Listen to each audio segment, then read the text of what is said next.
So my name is Bill Murin. I'm a retired healthcare executive. I serve on 3 boards as well now and do community service. And this is my 4th year in judging the competition. So perhaps we could go to Michael. Yes, my name is Michael Galvan. I'm an owner of a company that helps adults with disabilities find employment within the UC system in California. And it's my first time judging. Thanks, Michael. James? Yeah, my name is James Pyle. I'm the founder of Awareness Elevation. I am a leadership consultant and executive coach. And this is my first time judging, but many moons ago, I was a finalist and placed in this actual competition while in school. So I'm excited. Nice to have you both. Thank you very much. I'm going to read the introductory remarks. In this part of the competition, you are taking on a fictional business entity and assigning a fictional business identity to the judges. So I noticed in your summary, the executive summary, that we are the European Commission. So we will play the role as the European Commission. Please make sure that we understand what your role is in the presentation. You'll have 25 minutes to describe the legal, financial, and ethical dimensions of the problem and to recommend a solution that passes muster on all 3 counts. During this time, you'll be uninterrupted. There'll be no questions from the judges. When you're finished, we will ask you questions for 10 to 15 minutes, given the time frame that we have. And during the Q&A, both you and the judges stay in character. So we'll remain as commission members. You'll remain as the members of the consulting firm. After the Q&A, we'll have the opportunity to give you feedback outside of our role and also for you to ask us if you have any questions of us. Does that make sense? Everybody ready? Take a deep breath. You've worked very hard and we're looking forward to this. So when you're ready, please begin. I have a timer. I will give you 2 minutes notice if you need it during the presentation. All right, good luck. Thank you. You may start. So thank you, members of the EU Commission, for your time today. We're excited to present to you our recommendation that would align with your priorities to bring a stronger Europe in the world and create an active role in ensuring the highest standards of labor practices. We are CAMMZ Consulting, and we are presenting to you Bittersweet, fair trade, and labor issues in the cacao industry. We are formerly named CAMMZ Consulting also. Next slide.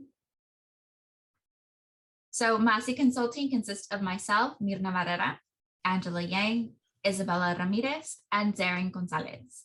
We are a social impact consulting firm that is passionate about creating sustainable impact for all. Let me first walk you through our executive summary for today. Our objective here with our proposal is to ensure that cacao workers can meet beyond the decent living standards. We found that that the market, which is a profit-driven system, has brought low wages for workers, farmers, and poverty, and unfortunately, in many times, forced child labor. We are recommending to you, the EU Commission, to establish EU reporting policies that address working conditions for cacao farmers. In our financial analysis, we found that an audit price will minimally impact enterprises and ultimately benefit the cacao workers. We also found that various EU policies and international policies are helping to protect against child labor and will support this. We also believe it's the duty of all stakeholders to provide decent working conditions.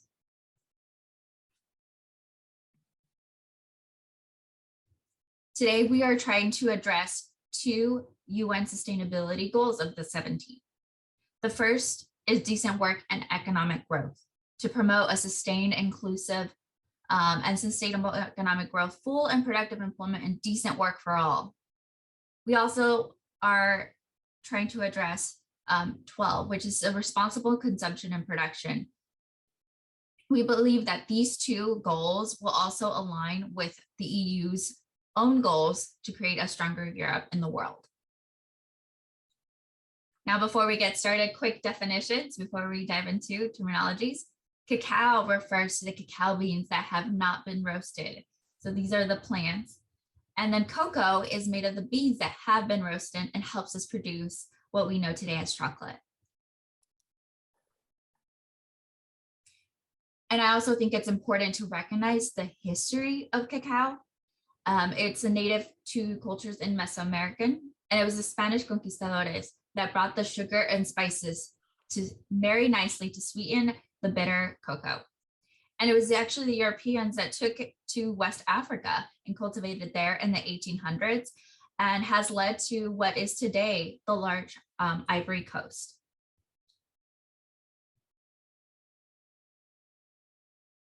Now, the cocoa industry from farm to table consists of, it starts in the farm, and this is where the grunt work, hard work is done with harvesting, hand sorting, and drying, very labor intensive. Then it's sent over to farm sourcing, where it's put in sack beans, and then there's actually an intermediary that is the purchasing company from the farmers.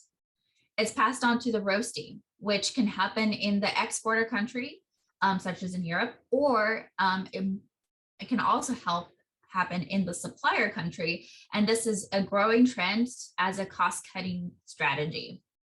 Then it passes over to manufacturing, where they produce cocoa liquor and butter to help what we know, chocolate, and brought to our table. Of the chocolate bar that's at our table, farmers only receive 6% of the value of that bar. And we believe that living wages and better working conditions can help mitigate child labor. It also, research has documented that higher wages can lead to greater participation in the community's decisions and even greater gender equity.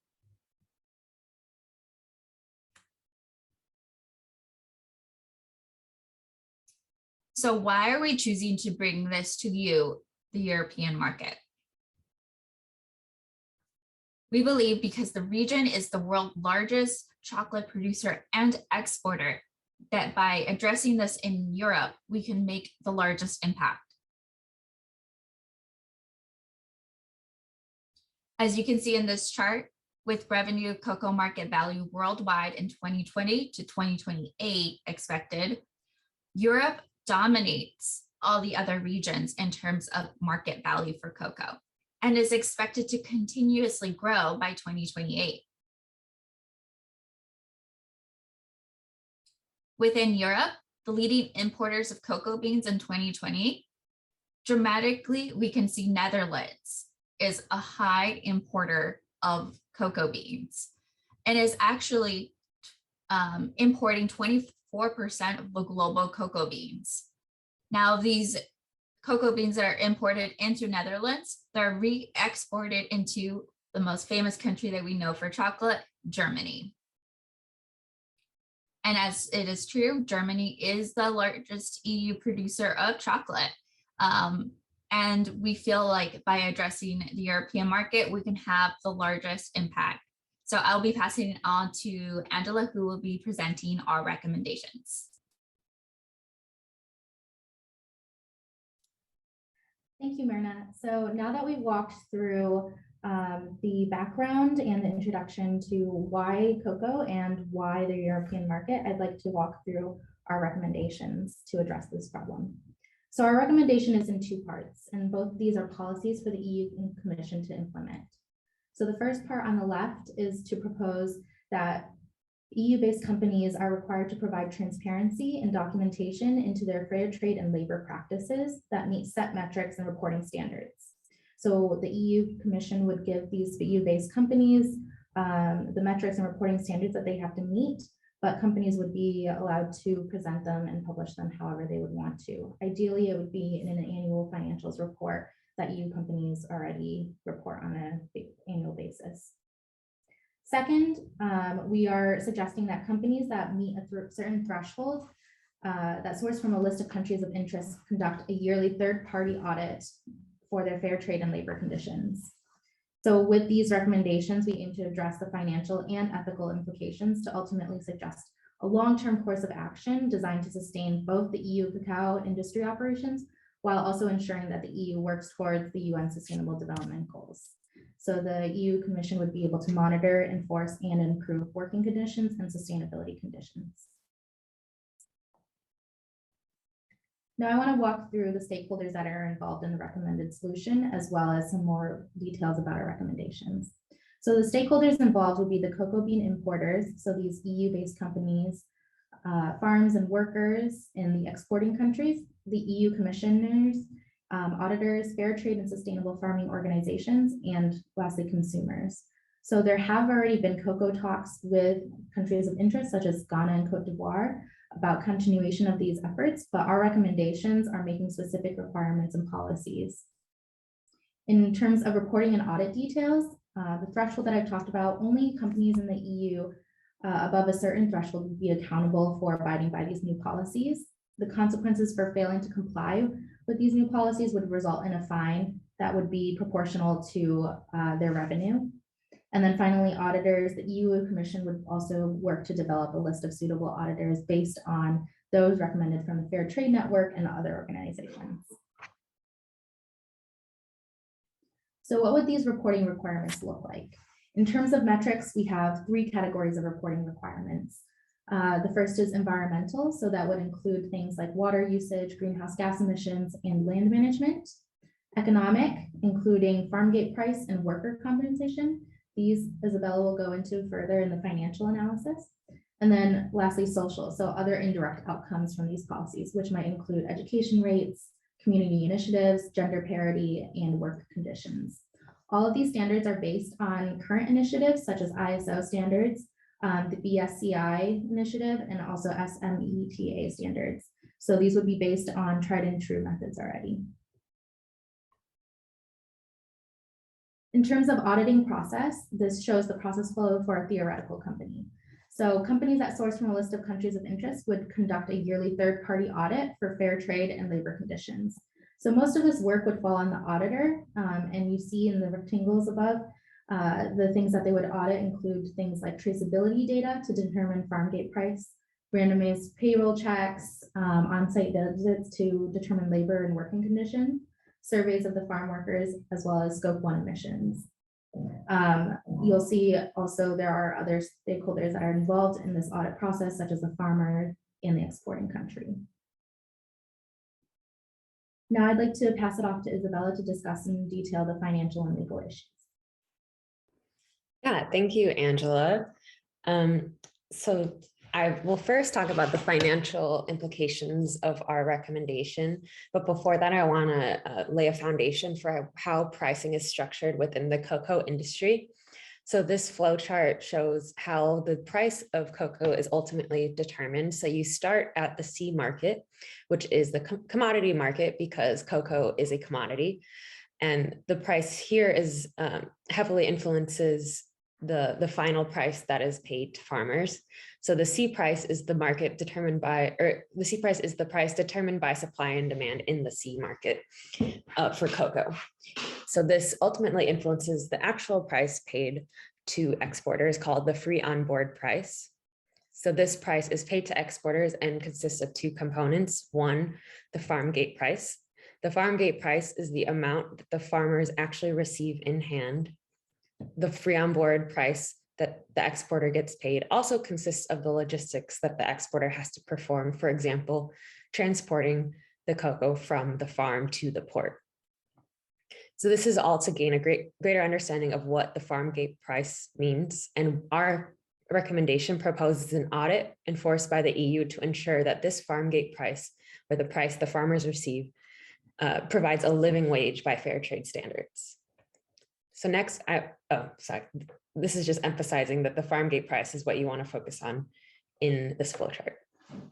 And the next slide details what is this actual fair trade living income that we want to uphold. So this is called the Fair Trade Living Income Reference. The living income reference price is the price needed for an average farmer household with a viable size and productivity to make a living wage. So this living wage would enable the farmers to thrive rather than survive. And in pink, you can see the details of how the living income reference price is calculated by fair trade. So it encompasses decent living and sustainable production. As a specific example of a fair trade living income reference price, we have the Ivory Coast or Cote d'Ivoire. According to Fair Trade, the Ivory Coast living income reference price is 2.2 USD per kilo.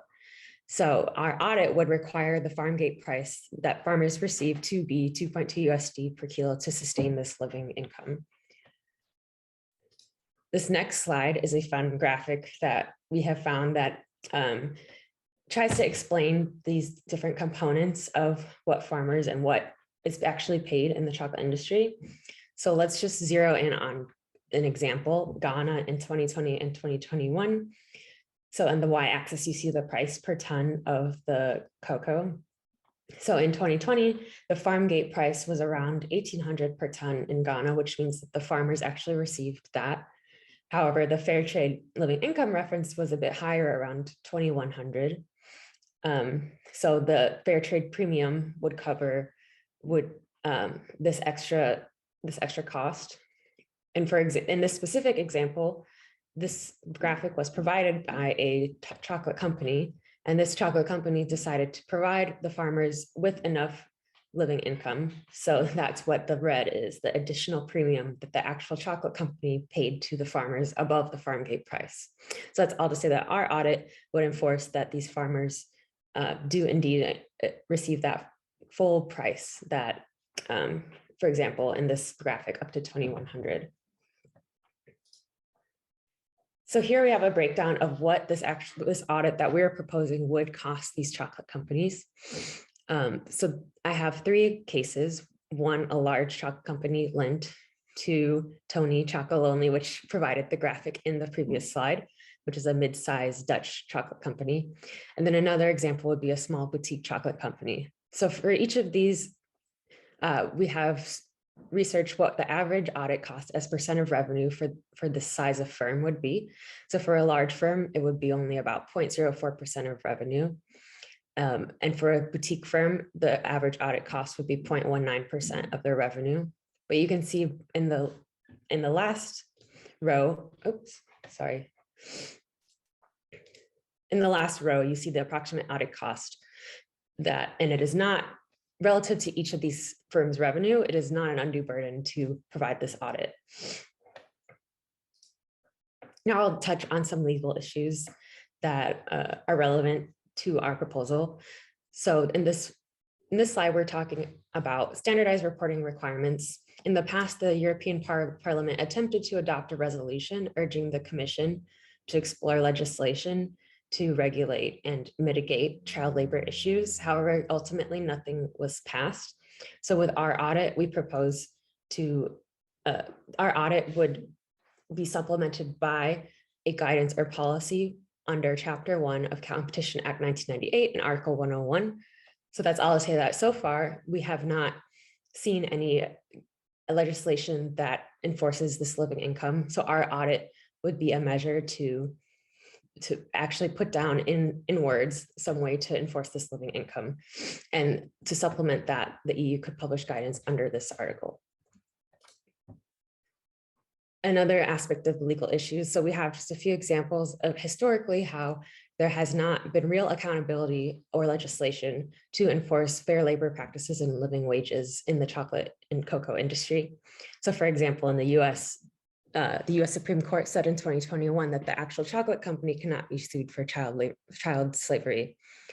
There have also been EU legal frameworks published and standards for sustainability management systems. And there's another example that Ghana has asked Europe to wait out a global standard.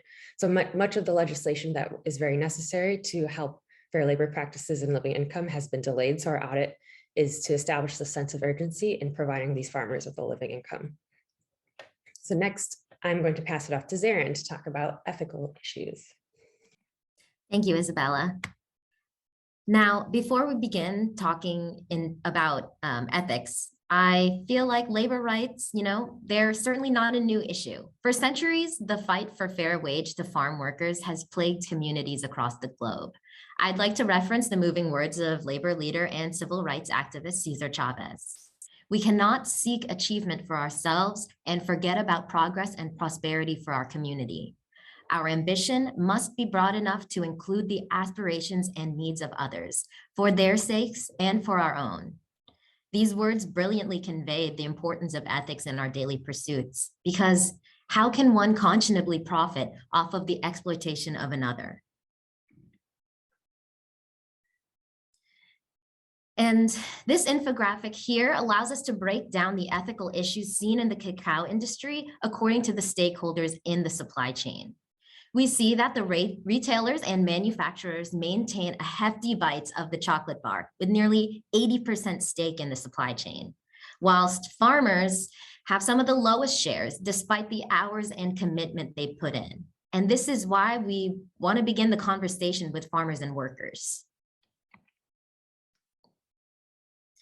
So for farmers and workers, we see that there's a conflict in motivations between corporations and government on how they stand.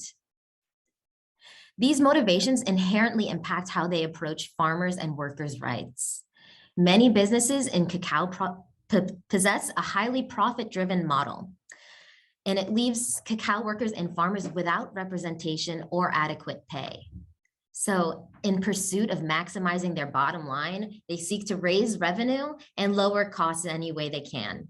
They pursue a market share to get a better foothold in the industry, and they seek to adhere to best practices in terms of ESG, mostly to the degree of compliance. Whereas we see that the government is tasked with welfare, justice, environment, and community. So governing bodies really have a responsibility to protect the rights of those not adequately represented. And the EU must advocate for these key stakeholders. Next, we have the ethical issues with regards to Côte d'Ivoire and Ghana. These two countries rely heavily on the cacao industry. In Côte d'Ivoire, 74% of farmer household income stems from cocoa profits. In Ghana, it's 70 to 100%. Their own respective governments have instituted minimum wages, but as we know, these amounts are not necessarily enough for households to survive or thrive in the present economic climate. Based on the calculated average living wages per month, the living wage differentials were assessed to be 201 USD for Ghana and 50 USD in Côte d'Ivoire. While exporting cacao is of high interest for the two countries, it's also in the best interest of the country's overall economic growth and well-being to protect their laborers. We need to cover this gap known as the living wage differential.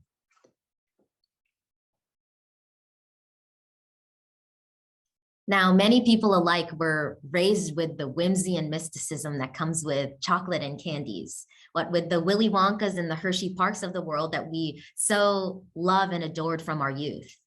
But with growing awareness and access to information, we learn of the smokescreen that comes with many products. There is a growing trend. Consumers want assurance that their food was made ethically. 57% of consumers say that they would stop buying from a brand that sells products that harm people. And 40% say that they would stop buying from a brand that does not pay employees a living wage. So we can see the clear benefits of reporting being standardized because we want to give consumers the information they need so that they can make informed decisions. Next, we have risks and next steps from Angela. Thanks, Erin. So now that we've walked through the financial, legal, and ethical implications, we want to talk about the risks and mitigations that come with our recommendations. So firstly, chocolate companies may push back claiming antitrust because there is a cost associated with the reporting as well as the audit. Chocolate companies may argue that only companies that have high enough revenue are able to complete these reporting metrics and audits.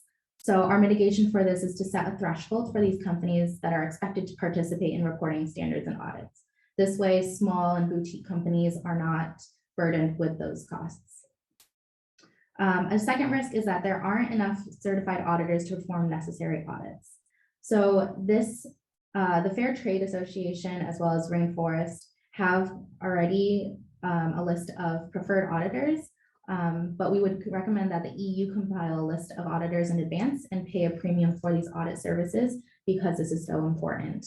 So the financial analysis that Isabella had walked through previously does have a bit of this premium already baked into the percentage of audit costs that we would expect. And we've seen that it is not too much more of a lift to pay a premium for these important audit services. And then thirdly, companies choose to pay a fine instead of adhering to reporting standards and audits. If a company decides that reporting metrics and standards and audits are too burdensome for them, they might choose to pay a fine instead of going through and abiding by these policies. And our recommendation for this is to create a fine that is proportional to the company's revenue to discourage this practice. Finally, the next steps for the EU Commission. So now that we've laid out our recommendation, as well as the ethical, financial, and legal implications, there are a couple of steps that we would want to take following this. So we wanted more detailed financial analysis and economic impact report to look at the outcomes for what this means for the EU and companies based in the EU. We want to set benchmarking to develop more direct standards and metrics. We want to develop a list of the audit factors and review the availability of auditors. We want to review ethical implications and gain buy-in and support from other countries and farms. Like I alluded to before, there have been a lot of talks and discussions between the EU and countries in West Africa, but we really need the buy-in and support from those countries in West Africa to make sure that this is a seamless process. And then finally, we want to research potential aspects of audit factors aside from just the farm gate price and living wage. So we know that the economic issues are important, but we also want to make sure that the sustainability and social impacts are also being measured. So thank you. This concludes our presentation, and now we welcome any questions from the judges. Thank you very much. Appreciate that presentation. As a senior judge, I'll take the first question. I really have two initial. Who is your client? Did we as a commission employ you, or are you representing some other organization as consultants? Anyone can take that question. I can take this one. So the EU Commission is our client. So the EU is a big governing body, but there's a specific EU Commission that we're presenting to, and I think it has around 12 to 16 members, and they're concerned with trade and competition. Okay, thank you. As the Commission looks at this, in your last slide, you talked about there's a lot of additional work that needs to be done looking at the some of the ethical impacts and the implications and buy-in from the other countries. In your analysis so far, have you been able to gauge if there's any negative impact on workers in those countries if if there are fines levied and there might be a movement of production to some other country or other place, or any cutback on the number of employees used because they're now paying higher fees or higher prices or being fined? Is there any implication on that side that there'd be harm to any of those workers where they would lose their job altogether? Yeah, I can take this one. I think that that's a really great question, and that it is always a possibility, but our goal with this measure would be to push the needle so that farms that do not meet these requirements increase their wages.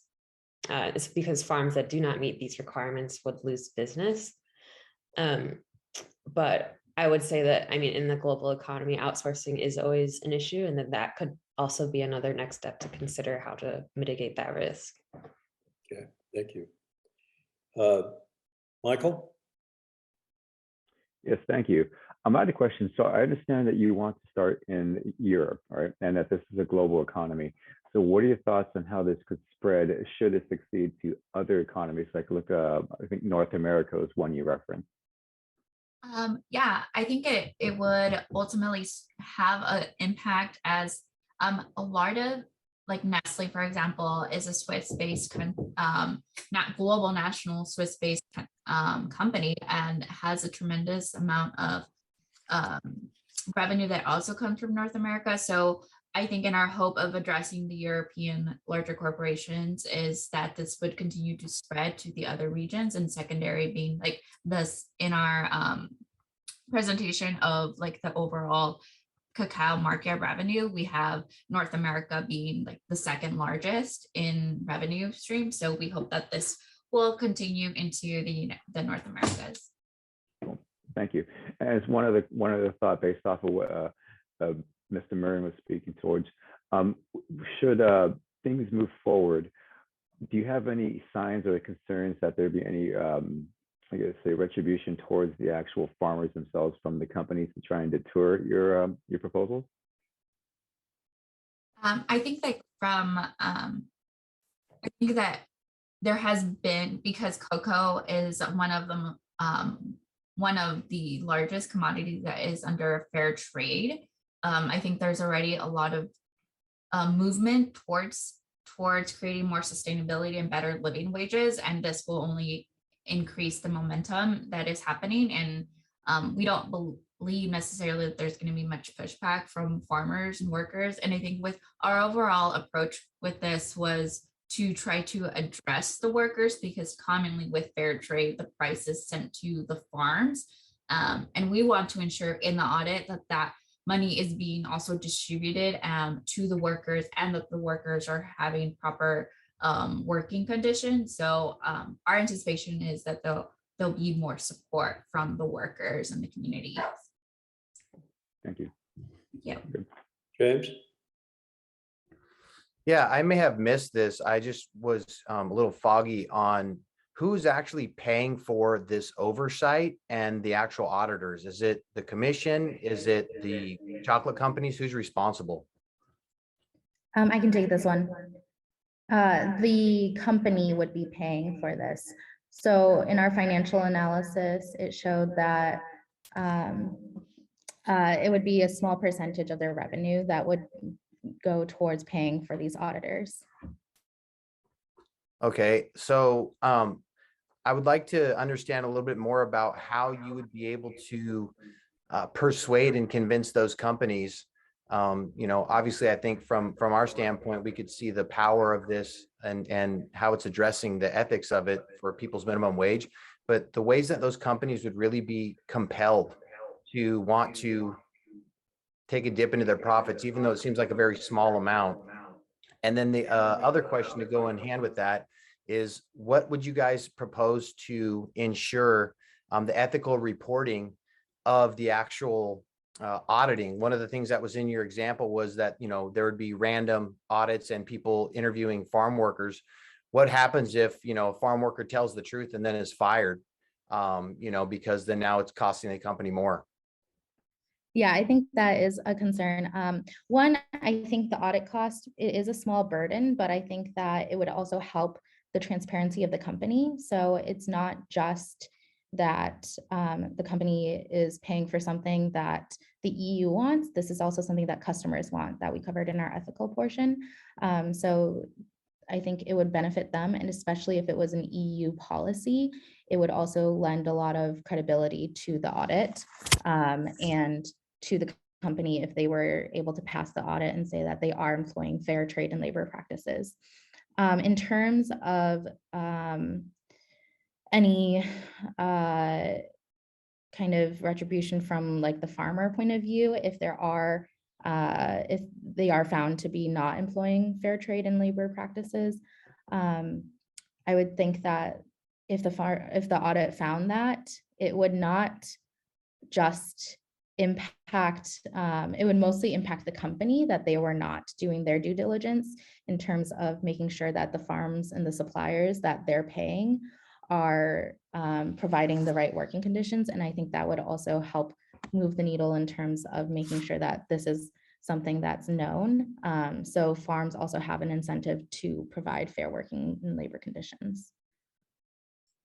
Yeah, I like to add a couple points. Thanks, Angela. One point for your first question, I think that in our legal section, we suggested passing in tandem with this, urging the EU Commission to pass some legislation to enforce these kinds of transparent labor practices. So I think that, as always, policy alongside an audit like this would help enforce and push the needle and, make the companies happy or make the companies more willing to comply. And then the second point is I think you were asking about retribution, and I think one just idea for a tactic for the auditors, if there is retribution expected, they could target surveying farmers who are already unionized because they would be protected by the union. So I think there's a lot of ways to mitigate that risk, but it is a really valid point to bring up. Good. As a commission, we have the responsibility under the European Union for European countries, and we are now relating this to other parts of the world, particularly in Africa and Ghana and other places that are the producers of this. What impact do you think that might have in our relationship with those countries?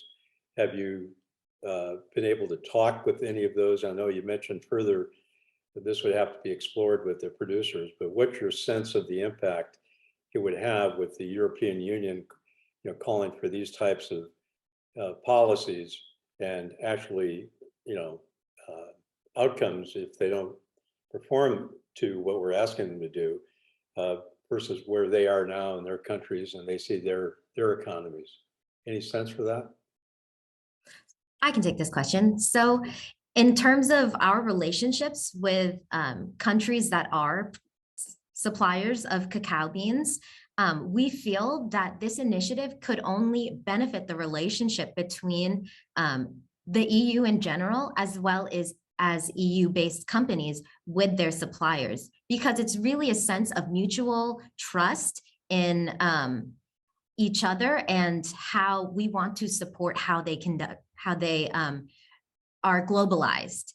So it is, in a way, an investment in their communities to make sure that their workers are able to thrive and survive in their current conditions. So when we say that there's a fine or encouraging this living wage differential, it is in no way a slight to how other countries conduct their business and their policies on minimum wage, especially since, I feel the whole world has ways that we can improve on instituting a living minimum wage. But it's really to encourage the people to be able to pursue other efforts in the community because they are able to have a living wage. So they're able to invest more in the education of their children and also for infrastructures within the community so that they can really thrive. Thank you. I think in addition to that, there is precedent for this already. So the EU has been conducting things called cocoa talks with both the Ghanaian government and the government of Cote d'Ivoire about workers' rights. So this goes back as far as the 2000s. So they've published these communications and discussions that they have had with them. So the next step after these discussions is to actually implement the process or the policies. Nestle itself has their own cocoa plan that was announced in January of this year. So there's a lot of precedent for this, and there's a lot of buy-in from these other countries. So like Zarin kind of talked about in the ethical issues, a lot of these countries, it's 70% or more of their workers are working in this, and that's how they make a living. So the countries have a lot of skin in the game, so to say, to make sure that their citizens and their people are making a living wage. So we do think that there's a lot of synchronous efforts here. Thank you. Michael or James, any other questions? Yeah, question kind of off topic, but still relevant. Right now with the global trade being, let's say, affected, right? Not exactly working at its prime. Do you see how that could have any impact moving forward? Because typically, if the product doesn't get to the consumer, like what's happening right now in global trade, it can affect the price point and also the production of it. So do you see that having any impact on what you're planning?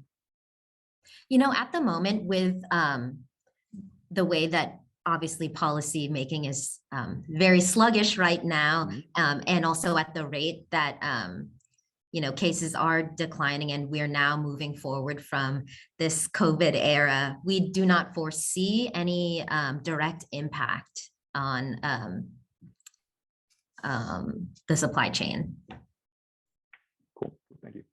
Yeah, and I to add to that, we've actually, I think it's important to recognize that cocoa is a commodity, and a lot of the roasting is still is happening now in the countries of the suppliers. So there's less likely to be a delay in the supply chain there. And countries like Nigeria have actually seen an increase in the past 8 months of exportation of cocoa beans. So at this time, there wasn't any signs that we saw that there was any that the cocoa market was being affected by any supply chain issues.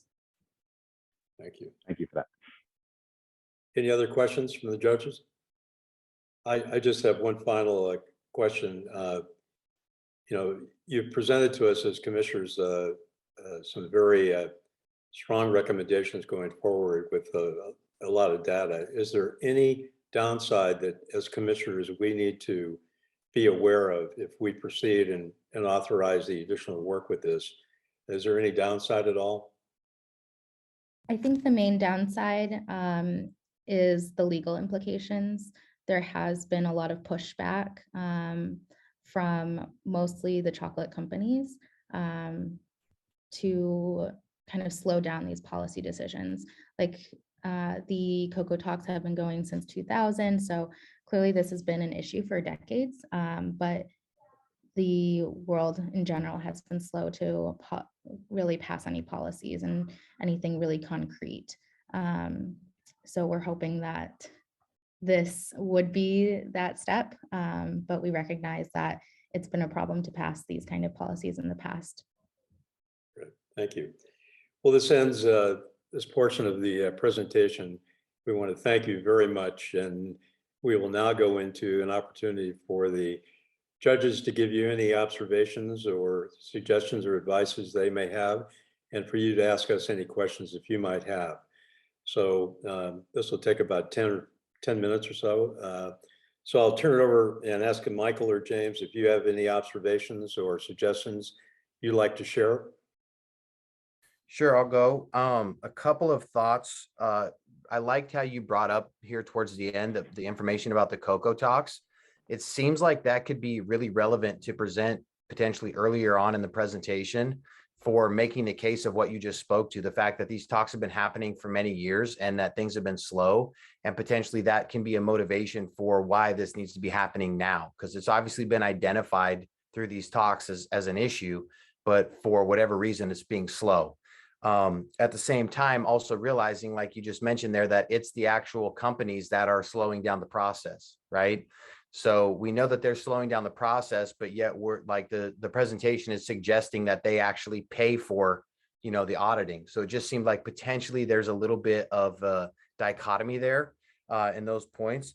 And then the other thing I was curious to is that if there were any other use cases that could be identified in other industries where a similar regulation of pricing has been used and has been successful and or unsuccessful. That way it could potentially create a stronger case and presentation of, hey, here's, like, for instance, with fair trade coffee or fair trade something else that's been regulated, and then what happened with the regulation of that. That way you could paint a better picture of what would work or wouldn't work, and provide exact examples of what's actually been taking place. So those were just the real main thoughts that were coming to me in regard to strengthening the presentation. I thought you guys all did very well overall. Great slide deck you put together, great presentation abilities, and yeah, just overall great job. Cool. Yes, thank you.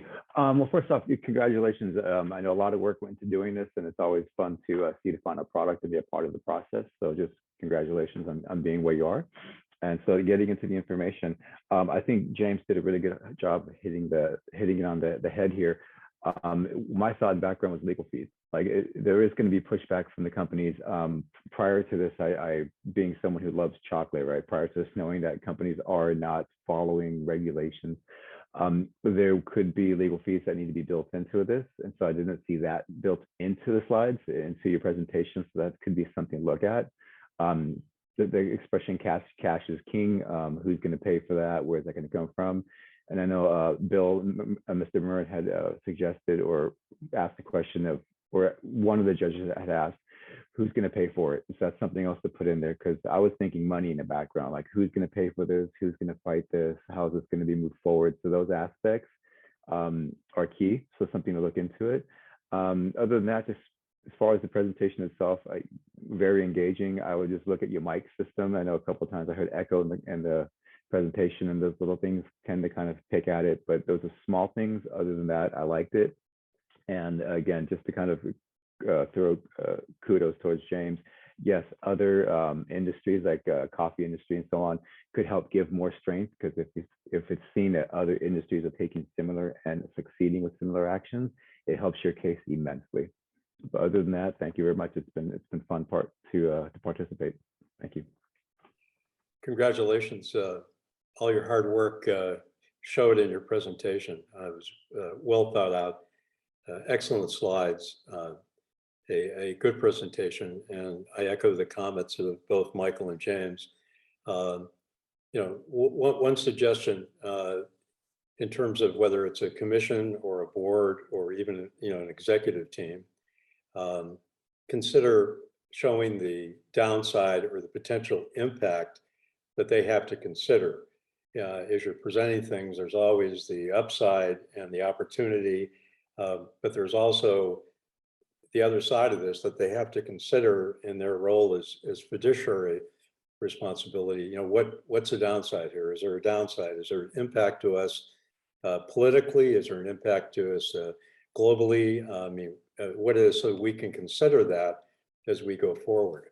But that's a suggestion. As you start your careers, you'll find that will come up every time you meet with an executive team or a board or anything.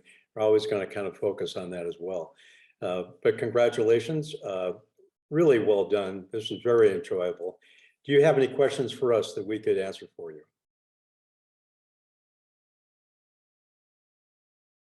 If not, I believe our session is complete.